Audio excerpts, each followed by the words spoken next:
এবার সরাসরি রাশিয়া ও ন্যাটোর মধ্যে উত্তেজনা সৃষ্টি হয়েছে। মস্কোর বিরুদ্ধে ন্যাটোভুক্ত দেশগুলোর আকাশ সীমা লঙ্ঘনের অভিযোগ এনেছে জোটটি। এজন্য পুতিনের দেশকে আকাশ সীমা লঙ্ঘনের মতো উস্কানিমূলক কর্মকাণ্ড বন্ধ করতে সতর্ক করেছে ন্যাটো।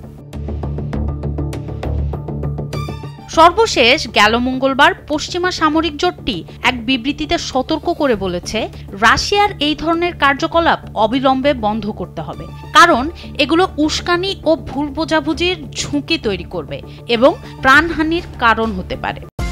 নিন মজাদার গোলমার্ক পপ, কুড়মুড়ে বাইটে ফুরফুরে লাইফ।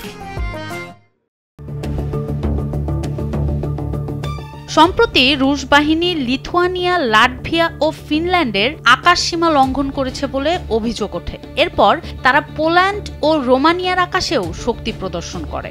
এই রেশ কাটতে না কাটতেই পোল্যান্ডের আকাশে রাশিয়ার একটি ড্রোন গুলি করে ভূপাতিত করা হয়। সর্বশেষ গেল সপ্তাহে এস্তোনিয়ার আকাশ সীমায় একটি রুশ যুদ্ধবিমানের অনুপ্রবেশের পর নড়ে চড়ে বসে ন্যাটো। কালক্ষেপণ না করে ন্যাটো তাদের পূর্ব সীমান্তের প্রতিরক্ষা জোরদার করে।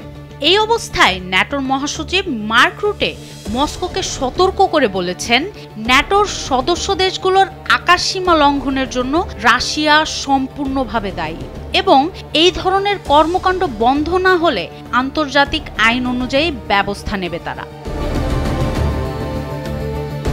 রাশিয়ার যুদ্ধবিমান গুলি করে ভূপাতিত করার হুমকি দিয়ে তিনি বলেন, ভবিষ্যতে রুশ বিমান থেকে আসা সম্ভাব্য হুমকি কঠোরভাবে মোকাবেলা করা হবে। প্রয়োজনে গোয়েন্দা তথ্যের ভিত্তিতে বিমানগুলো গুলি করে ভূপাতিত করা হবে।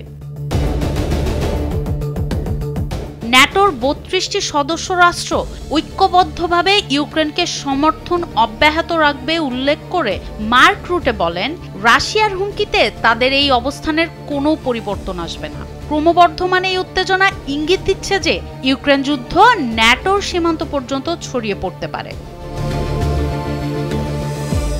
সোনম সিদ্দিকী, কালবেলা।